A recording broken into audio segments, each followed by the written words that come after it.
এই আষাঢ় মাসে যদি কোনো ব্যক্তির মৃত্যু হয় বিষয়টা আমার কেমন হয় এটা আমার কোন দেই? বিষয়টা তো খুবই সাধারণ। মরে গেলে আত্মীয় স্বজন খোঁজ খবর লইবে সবাই, আর ভাই একটু কান্নাকাটি করবে। আবার এখন তো আষাঢ় মাস, ধরো বৈশ্যটা সে বাইরে পরে দাফন না দাতালে একটা সামিয়ানা টানাইয়া এর মধ্যে পলিথিনটা রেখে ঢুকে দেবে, আর অপেক্ষা থাকবে কোন সময় বৃষ্টিটা কমে যাইবে, সেট করে নামাই দিয়ে দাফন দিতালি তো বাসে। এই ইয়া নবী সালামু আলাইকা সম্পদের জন্য ইয়া মানুষগুলো মনে করি না সালামু আবার খালিয়াত চলে যাইতে ভালো হিসাব দিতে হইবে। ইয়া হাবিব কি জীবনটা লইয়া আইলাম রে। এ কেডা মতলব কিরে ওটা যাও কই?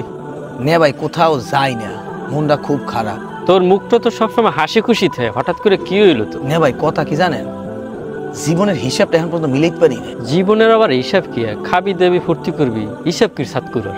নে ভাই আমি যে কথাটা কইছেন এই কথাটা মুইও সবসময় কইতাম, কিন্তু একটা বয়ানে শুনলাম সে আল্লাহ তাআলা আম্মেরে মোরে সৃষ্টি করছে, এই জমিনে আড়ার মতো শক্তি দিয়েছে।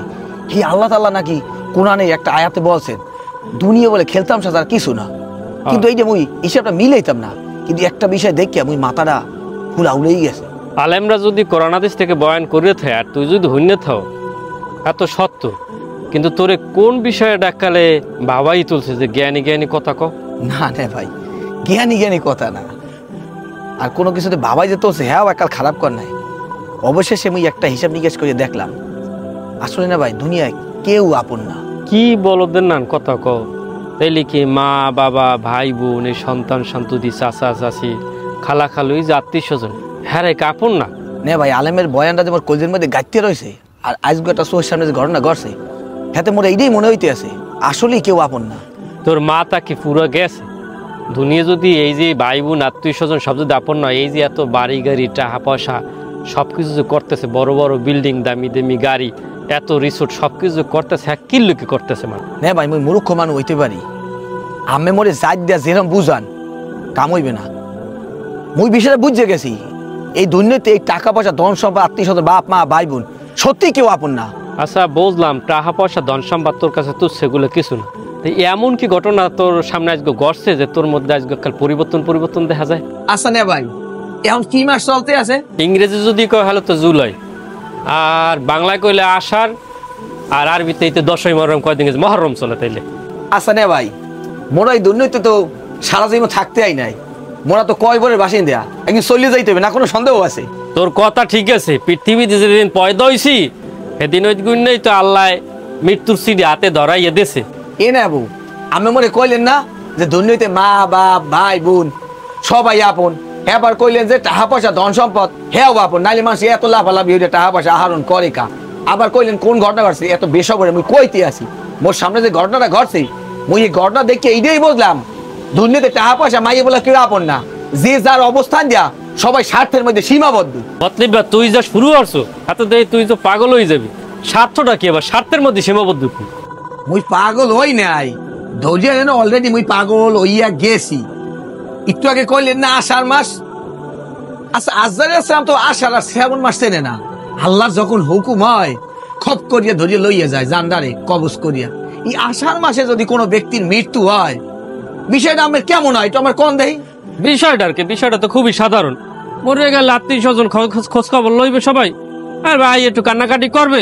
আবার এখন তো আষাঢ় মাস, ধরো বৈশ্যটা সে বাইরে পরে দাফন না দাতালে একটা সামিয়ানা টানাইয়া এর মধ্যে পলিথিনটা রেখে ঢুকে দেবে, আর অপেক্ষা থাকবে কোন সময় বৃষ্টিটা কমে যাইবে, সেট করে নামাই দিয়ে দাফন দিতালি তো বাসে। এই নে ভাই মোর কথাটা কাল পয়েন্টে মানে মিলে গেছে যে আপনি কইছে, আপনি কইলেন সম্পদ টাকা পয়সা আত্মীয় স্বজন, এই যে লোকটার কথা কই না আষাঢ় মাসে মরিয়ে গেলে সবাই টেনশনে আছে কয় বলে কোন সময় থইবে, ওই ঘরটাতে নামাইলে আর ঘরটাতে উড়াইলে না উনি জীবিত থাকা অবস্থায় সম্পদ আহন লাগে আরে মারছে অরে বেঁচেছে অরে গুতাইছে আই বলার ভালো ভালো খাওয়াইছে, তাই ওনার প্রতি একটু কি সন্তান মাইয়া বলার প্রতি এর কোনো মায়া নাই যে আমার বাবা এত কষ্ট করে মেহনত করি আমাকে লাগে টাকা ইনকাম করে খাওয়াইছে, হ্যাঁ আমার পাগল হয়ে গেছে কয় বলে কোন সময় থইয়া ঘরে উঠতে পারলেই বাঁচতে যায়। তার জন্য কেনা আপনি আবার একটু কম দেই। মতলব তোর তো নামাজের জন্য অনেক ডাকছে কালাও নাই, মুয়াজ্জিন যে কইছে আইয়ালাস সালাহ কল্যাণের জন্য আসে নামাজের জন্য আছে তাও নাই। আলেমের বর্ণনা যাক তোর দিল নরম হইছে এবার তুই বুঝলি। তাইলে এই যে আমরা দুনিয়ার মধ্যে এতক্ষণ যা তুই কইলি পুরোটাই সত্য, দুনিয়াটা আসলে খেল তামাশা ছাড়া কিছুই না। আলেমের মুখে শুনছি, আল মালু আল বানুনা জিনাতাল্লাহ, অর্থাৎ এই দুনিয়ার মধ্যে সন্তান সম্পদ এগুলা শুধুই কিছুই না, নিছক খেলনার একটা বাহানা, সোনারৌপ্য গবাদি পশু সম্পদ কিছুই না, কিন্তু আল্লাহর নিকট আছে উত্তম।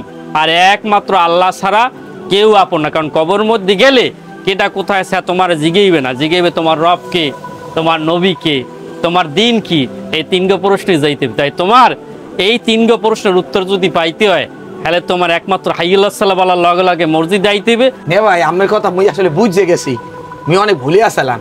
আমের কথা দেবো এইটাই বুঝছি, এই দুনিয়াটা হলে ছোট বুড়োকার রান্না বাড়ি খেলার না, এই আসি এই নেই, এই আসি এই নেই। আর যে যত ক্ষমতা দেখাও একটা বাতাসের, বাতাসটা যেই বাইরেই যায় ওই মানুষের দাম নাই। পরিবার পরিজন পাগল হয়ে যায়, কোন সময় হাড়ে তিনে কয় করে থুইবে। এতদিন যে ঘরের মধ্যে রয়েছি মশাই কামড়াইবে, তাই একটু ওই মশাই টাঙ্গাই দিয়ে আরো সালমাত। মুই যে অন্ধকার কয় করে যাবো, মোর কথা চিন্তাও করবে না। মুই ওই নরম তুলতুলিয়া বিছনে আজীবন ঘুমাইছে, কয়বের মধ্যে আর বর্ষার মধ্যে পানি হাফ আছে না কুচ্ছে আছে, কেউ চিন্তা করবে না। নে ভাই মুই একাল ভালো জিনিস যাইতে গেছি যে ওই আল্লাহ আমার রব, ওই মাওলাই আমার সব।